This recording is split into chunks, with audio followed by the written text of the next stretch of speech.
Senhora Presidente, senhoras e senhores deputados, o país sabe que teve 7 anos de imigração descontrolada. 7 anos de porta escancarada em que o número de imigrantes aumentou em mais de 1 milhão. Quadruplicou de 4% para 15% da população do país. 7 anos de governação socialista que extinguiu o CEF em morte lenta, deixou entrar sem controlos de segurança e acumulou centenas de milhares de processos pendentes e tantas vidas em suspenso. 7 anos que deixaram o país vulnerável, sem polícia de fronteiras, sem serviços públicos preparados, sem habitação e com políticas de integração em colapso. 7 anos em que aumentou a quantidade, mas mudou também a natureza da nossa imigração. Parte significativa já não veio de países lusófonos, não partilha a nossa língua, nem a mesma religião ou raízes culturais. Sem isso, e sem comunidades já cá estabelecidas, a integração desses é muito mais difícil. 7 anos em que Portugal foi sujeito à maior transformação demográfica da sua história recente. E, pasme-se, sendo deixado totalmente impreparado para esse choque. 7 anos de política de imigração socialista que foram uma enorme irresponsabilidade, que trouxe grande desumanidade a quem chegou e gerou intranquilidade para quem cá vivia.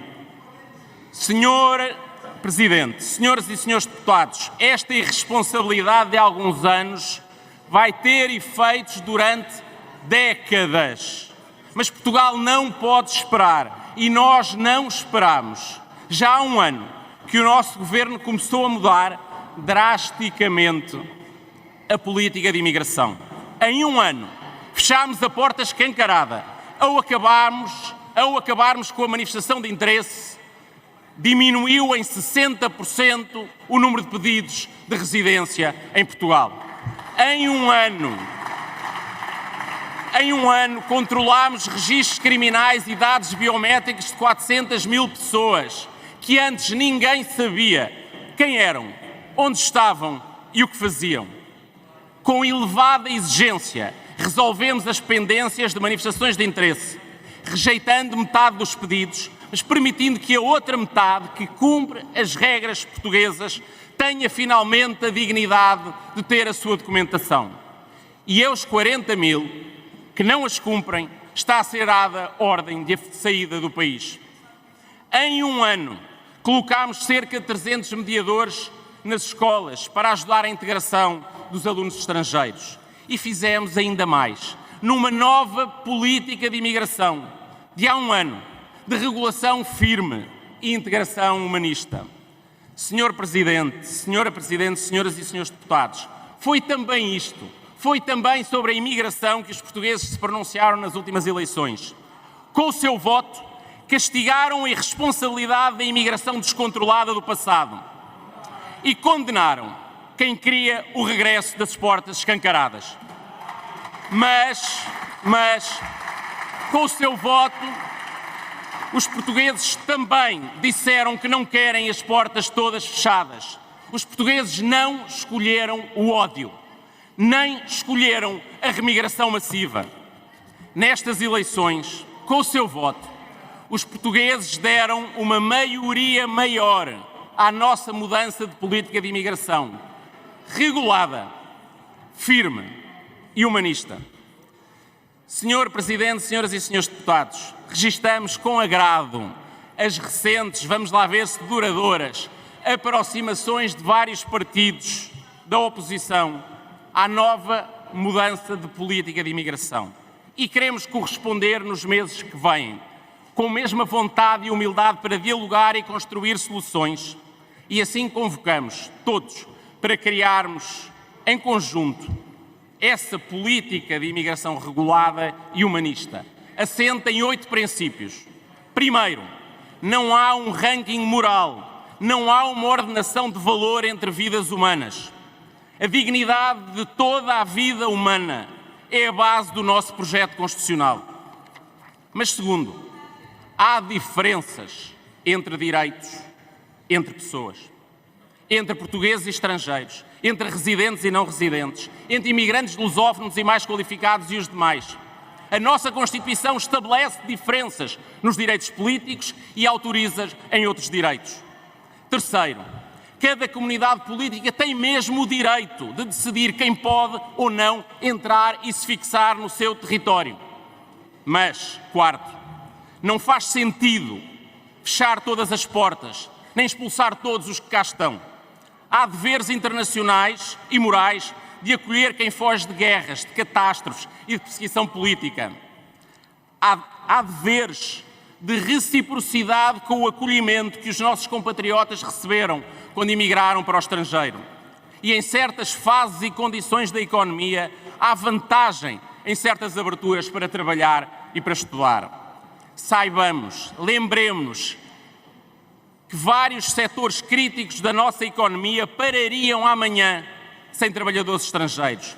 Da construção de casas à produção agrícola, dos serviços turísticos ao cuidado às pessoas mais dependentes. Quinto, a integração digna é um direito de quem reside aqui legalmente. Mas, sexto, também lhe impõe deveres. Os imigrantes têm de respeitar as nossas regras e os nossos valores constitucionais, a começar pela igualdade e a dignidade das mulheres e das crianças. E quem não cumprir esses deveres, nem aceitar as nossas regras, tem de ter consequências e essas incluem o afastamento do país. Sétimo, é preciso assumir que um crescimento tão grande e tão rápido da imigração naqueles 7 anos coloca em causa a coesão social do país e a capacidade de integrarmos dignamente quem chegou. É preciso assumir isso e é preciso agir. Oitavo, é preciso agir, mas não mentir. Os políticos não podem ser multiplicadores de notícias falsas sobre imigrantes. Não podem dar ecos a associações com generalizados aumentos de criminalidade ou parasitismo de prestações sociais que não têm fundamento na estatística nem na realidade. Mas os políticos também não podem ficar cegos, fechados numa torre de marfim, a negar a intranquilidade que os portugueses compreensivelmente sentem perante a maior transformação populacional que viram nas suas vidas, nas suas escolas e nas suas ruas. Senhor Presidente, senhoras e senhores deputados, a nossa responsabilidade é agir. Continuar a agir com a mudança que iniciámos há um ano na política de imigração.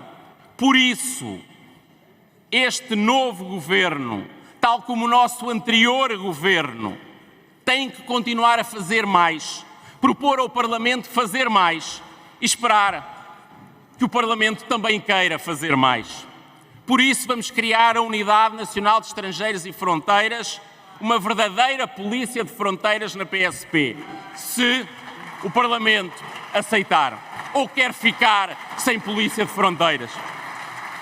Queremos e temos que limitar certos fluxos migratórios. O reagrupamento familiar e os pedidos de CPLP feitos em território nacional devem ser contidos à capacidade de integração do país. Propomos restringir os vistos de procura de trabalho apenas para os candidatos com elevadas qualificações. E vamos, se o Parlamento assim quiser, mudar a lei da nacionalidade, aumentar os prazos mínimos e as exigências para a obtenção de cidadania para moderar o efeito de chamada e valorizar efetivamente quem pertence à comunidade nacional. Vamos, se o Parlamento, que com exceção creio que da IEL nunca falou nos seus partidos da oposição em alargar prazos mínimos, agora descobriram alguns, se o Parlamento quiser restringir e atualizar a lei da nacionalidade, vamos atualizar a lei da nacionalidade. Queremos um novo regime mais rápido e eficaz de retorno de imigrantes em situação ilegal. e concluir a construção dos dois centros de instalação temporária em curso para que funcione mesmo o afastamento de quem viola as nossas regras. A imigração para trabalhar deve implicar corresponsabilização dos empregadores pela integração dos trabalhadores que para eles produzem. Vamos acabar a segunda parte das centenas de milhares de dependências que nos deixaram, sempre com a mesma exigência de quem tem estado a controlar aqueles que nunca antes tinham sido controlados na chegada a Portugal. Temos que reforçar as medidas de integração nas escolas, a apoiar os alunos estrangeiros. Com certeza, apoiamos sempre todas as vidas humanas. Não pomos uns contra os outros, defendemos todos, porque toda a vida humana é um valor sagrado na nossa Constituição. Temos que reforçar as medidas de integração nas escolas, nos serviços públicos e na aprendizagem da língua portuguesa. E reforçar a fiscalização pelas polícias, nas fronteiras de entrada e dentro do território nacional, das lojas aos campos, dos restaurantes aos transportadores de pessoas e da entrega de comida. Este é o caminho de uma imigração com regulação firme e integração humanista. Este é o caminho que nós prometemos aos portugueses, que temos vindo a entregar aos portugueses e que eles escolheram mais do que qualquer outro caminho. É isso que vos propomos agora, com humildade e diálogo, esperando contar com o vosso apoio, diálogo e espírito de compromisso para o cumprir. Porque este caminho é o melhor caminho para todos, portugueses e estrangeiros. É o melhor caminho para Portugal. Muito obrigado.